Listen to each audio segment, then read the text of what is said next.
في ملخصنا النهاردة هنشوف شاب بيعيش حياته مرتين نتيجة إن هو أخد قرارين مختلفين، لكن كل مرة كان بيحب نفس البنت. علشان تعرفوا إيه الحكاية تابعوا معانا الملخص للنهاية، أو ما ننساش قبل ما نبدأ نحط لايك ونعمل شير للفيديو ونشترك ونفعل جرس التنبيهات لو أول مرة تشوفونا. بتبدأ الأحداث بزفة العروسين وكام عربية ورا بعض، لكن للأسف الفرحة مش بتتم، وده لأنهم بيخبطوا شخص بالعربية لكن مش بيبان هو مين، بس هنعرف بعدين.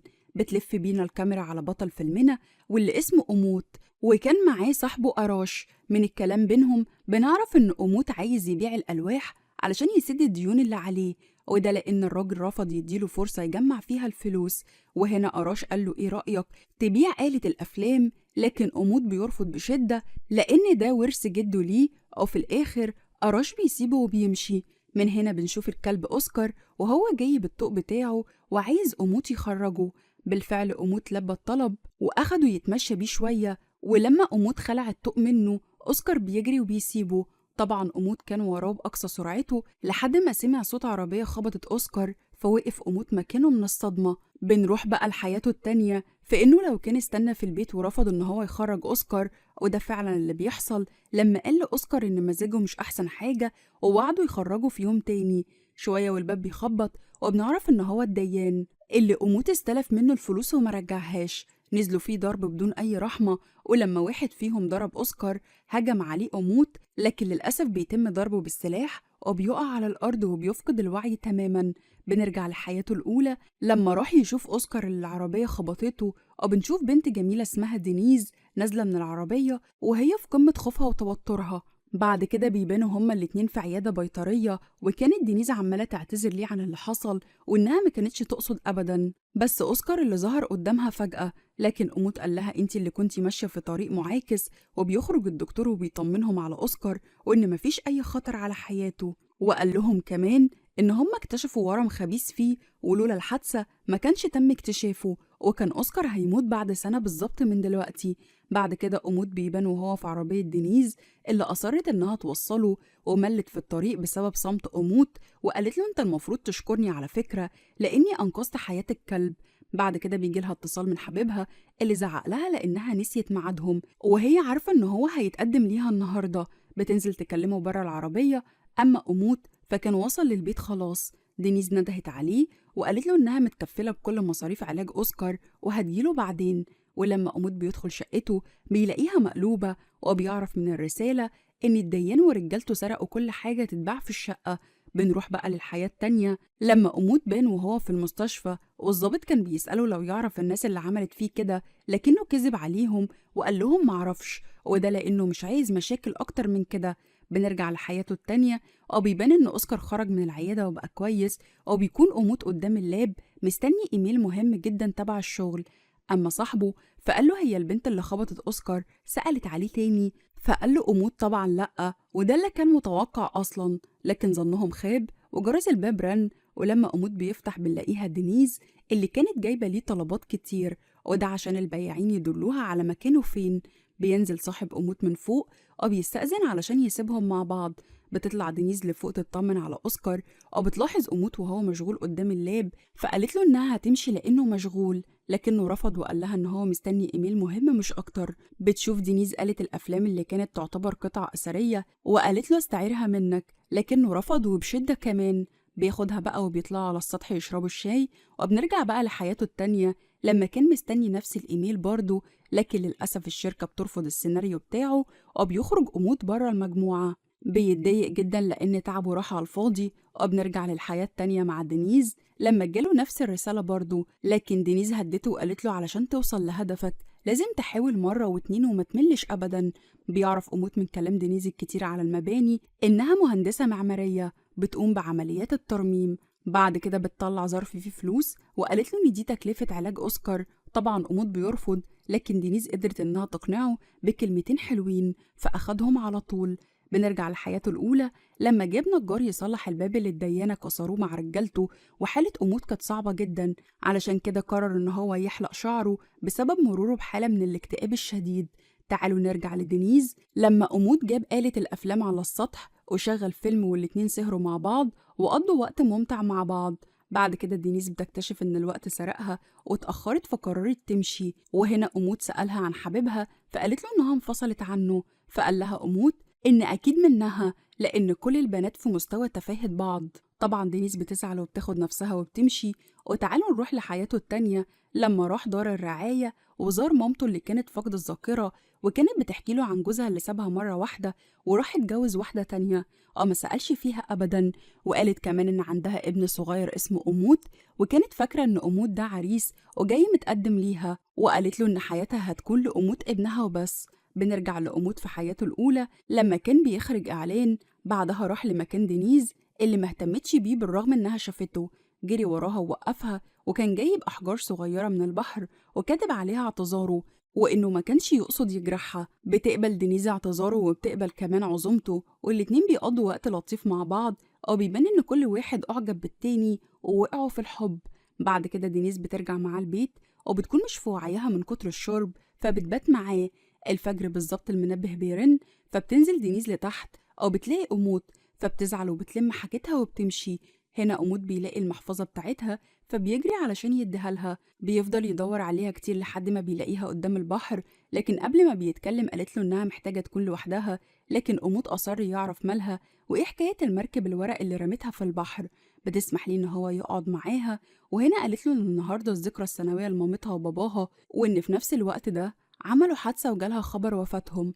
أما المركب الورق فبتحكي فيه عن اللي حصل معاها وبترميه في المية على أساس إن أهلها يحسوا بيها زي ما باباها قال لها قبل ما يموت، لما تكوني مش عارفة تعبري على اللي جواكي بالكلام اكتبيه. بياخدها أمود في حضنه وبيهديها بكلمتين، وكمان بيعتذر ليها عن وقاحته معاها. بتعيش دينيز معاه وبتكون معجبة بالبيت جدا، وهما في الحديقة كلمته عن الأطفال وقد إيه هما حاجة كيوت. بس الغريبة إن أمود رد فعله كان غير متوقع نهائي، وإنه مش بيحب الأطفال ولا بيحب التعامل معاهم. ودي كانت رسالة غير مباشرة حب يوصلها لدينيز، إن هو مش عايز أطفال في علاقتهم.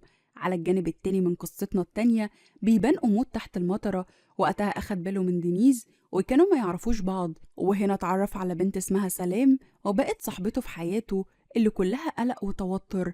بنرجع لدينيز اللي كانت مستنية أمود في كافيه وعرفته إن في شغل مهم جاي ليها في روما، وإن ده كان حلم حياتها زي ما قالت ليه قبل كده. طبعا أمود بيتضايق عليها، لكنها قالت له إنها لسه ما قبلتش الوظيفة علشانه هو، وكان أمود زعلان وخايف من فكرة إنها تبعد عنه. وبعد كلام كتير بينهم عرفته دينيز إنها حامل. لما بيزعق لها بتسيبه وبتمشي، وبتكون رافضة فكرة الإجهاض تماما، وإنها حابة فكرة تكوين عيلة. بعد مرور كام شهر بتبان دينيز وهي في شهورها الأخيرة. وقتها أمود عمل ليها مفاجأة، وهي حفلة جامع فيها كل أصحابه واتجوزها رسمي في حضور الكل. بتكون دينيس في قمة سعادتها ومش مصدقة إن أخيرا أمود أخد خطوة إيجابية في حياته. الكل احتفل معاهم وكانوا في قمة انبساطهم. بعد مرور كام شهر بيبان إن دينيس جابت بنت جميلة، وكان أمود بيتشارك معاها في التربية والاعتناء بيها. أما عن الجانب التاني من قصتنا بيبان إن أمود قرب قوي من سلام وبقت حبيبته رسمي. لما بنرجع لدينيز بنعرف إنها خلت أمود يجيب مامته تعيش معاهم، وكالعادة مش بتكون فاكرة أي حاجة، حتى ابنها نفسه بيتضايق وبيكون زعلان علشانها. لما بيجي الليل بيكون مستني دينيز قدام البيت وبيعتذر ليها إن هو مقدرش يروح معاها للكشف على بنته بسبب زعله على مامته.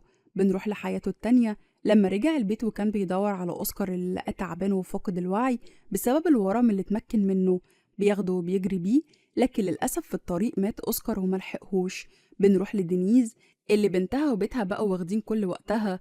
أما أمود فكان عايش حياته وبيخرج ولا بيسأل فيها أصلا.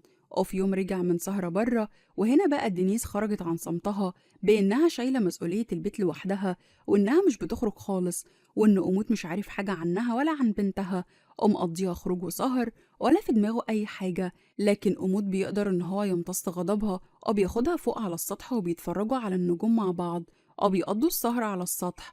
أما عن الحياة التانية فبنشوف أمود وهو رايح حفلة كبيرة، وهناك بيتعرف على واحد اسمه سعدي، وكان هو اللي باعت ليه أصلا، وقال له إنك واحد من الفنانين اللي مراتي معجبة بفنهم، وعلى العموم عدي عليا بكرة نتفق، وشاور ليه على مكان مراته اللي بتطلع أصلا سلام حبيبته. فبيتضايق أمود عليها وبيقول لها إن هو لو حب يوصل لهدفه فهيكون علشان يستحق، مش لأنها قالت لجوزها عليه. لكن سلام عرفته إنها كانت عايزة تساعده أو مش قصدها الإهانة أو أي حاجة تانية. بنرجع للحياة التانية وبنشوف أموت وهو بيخرج إعلان، لكن صاحب الإعلان قاله إن لون ضوافر الموديل مش عاجباه فلازم نعيد تاني. مش بيقدر أموت إن هو يستحمل الأوامر دي، فبياخد نفسه وبيمشي. بيرجع للبيت أو بيشغل آلة الأفلام، وبنعرف إن هو بقى من غير شغل خلاص، وقرر إن هو يبيعها علشان يقدر يصرف على البيت. بالفعل بيروح أموت للمزاد، وهناك بتكون سلام موجودة وهي اللي اشترت آلة الأفلام الخاصة بيه. بعد مرور شوية من الوقت بيبان أموت هو ودينيز وهما في الجنينة، واتكلمت معاه بكل هدوء بإن في فرصة عمل كويسة ليها في نفس البلد، وإنهم بكده هيقدروا يمشوا البيت بدل قعدتهم هما الاتنين. ده غير إن حالتهم المادية هتتحسن، وإن خلاص الفلوس اللي معاهم قربت تخلص. وبعد كلام كتير بيقتنع أموت بكلامها أو بيوافق إنها تشتغل. بعد كده بنشوف أموت وهو بيجري ببنته على المستشفى، أو بتكون حالتها خطر.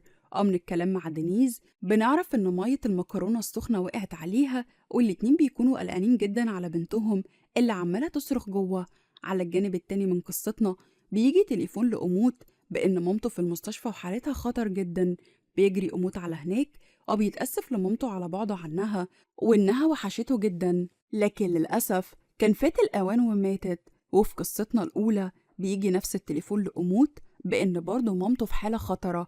بنروح لأموت اللي جمع كل أصحابه على فيلم في الجنينة في آلة الأفلام الخاصة بيه، أو بنلاحظ إن هو رجع ثقته بنفسه من جديد.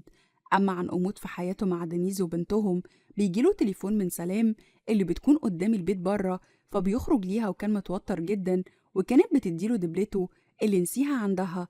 وبنعرف بكده إن في علاقة بينهم، وهو بيزعق ليها وبيقول لها إنها كانت مرة وخلصت. لكن للأسف دينيس كانت راجعة من الشغل وشافت كل حاجة، فبتدخل البيت وبتسأله تعرفها من إمتى واتقابلته كام مرة. بيعترف أموت بالخيانة وبيقول لها إن هو عمل كده بحجة إن هو ما يملش منها، وإن هو أصلا طول عمره خايف من المسؤولية كأب وزوج. من هنا دينيس قررت الانفصال عنه وأخدت بنتها ومشيت.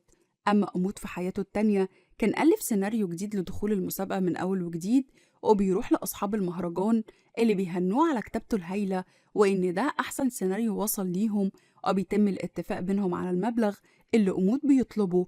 أما أموت في حياته الأولى فكانت حياته متدمرة بدون دينيز، وكان مفتقدها هي وبنته لدرجة إن هو بكى بشدة على فراقهم وندم إن هو خان دينيز، وكانت حالته صعبة جدا. ولما عرف إن دينيز هتنقل لبلد تانية بيجري عليها وبيمنعها من السفر وبيعتذر ليها كتير، وإنه كان مفتقد حاجة مش عارف هي إيه. بس لما بعدوا عنه عرف إن هو كان مفتقد الأبوة. وبعد كلام كتير دينيس سامحته ورجعت معاه للبيت، ولقت إن كل حاجة زي ما سابتها بالظبط. بتروح بقى دينيس لشغلها وبتسيب البنت مع أموت اللي في حياته الأولى كان بيخرج إعلان. وهنا دخلت دينيس موقع التصوير بالغلط ووقعت، وأموت جري علشان يطمن عليها، لكنها زعقت ليه وقالت له المفروض يكون في لوحة مكتوب عليها إن ده مكان التصوير علشان الناس تاخد بالها. بينهي أموت التصوير وبيمشي ورا دينيز اللي كان هيموت ويتعرف عليها. أما أموت في حياته مع بنته فكان بيحضر الأكل علشان دينيز راجعة من شغلها وأخد الطيارة مع بنته علشان يطيروها سوا. في الوقت ده دينيز كانت قربت من البيت وفجأة عربية الزفة خبطتها، وده المشهد اللي كان في أول المسلسل. أو للأسف دينيز بتموت. بنرجع ليها في حياتها التانية مع أموت اللي اتعرف عليها واتكلموا مع بعض وكان عارف اسمها. أخدها للبيت اللي فيه الآلة بتاعة الأفلام وأعجبت جدا بالبيت، وقالت إن فيه دفى العيلة وهيبدأوا بقى مع بعض قصة جديدة. أو من هنا بيخلص فيلمنا اللي كان هدفه يوصل لينا فكرة إن أي حاجة بتحصل في حياتنا كانت مبنية على قرار أخدناه، سواء في ساعة فرح أو في ساعة حزن. يا رب يكون فيلمنا عجبكم وأشوفكم في فيلم جديد. ما ننساش نحط لايك ونعمل شير للفيديو ونشترك ونفعل جرس التنبيهات لو أول مرة تشوفونا. I know you told your friend you're not okay, and tell me what's wrong and why you never said you felt that way. And guess you're trying to stay strong and fake a smile until I look away. But I've known you too long, it hurts to watch your blue eyes fade to gray as you fade away, as you fade away.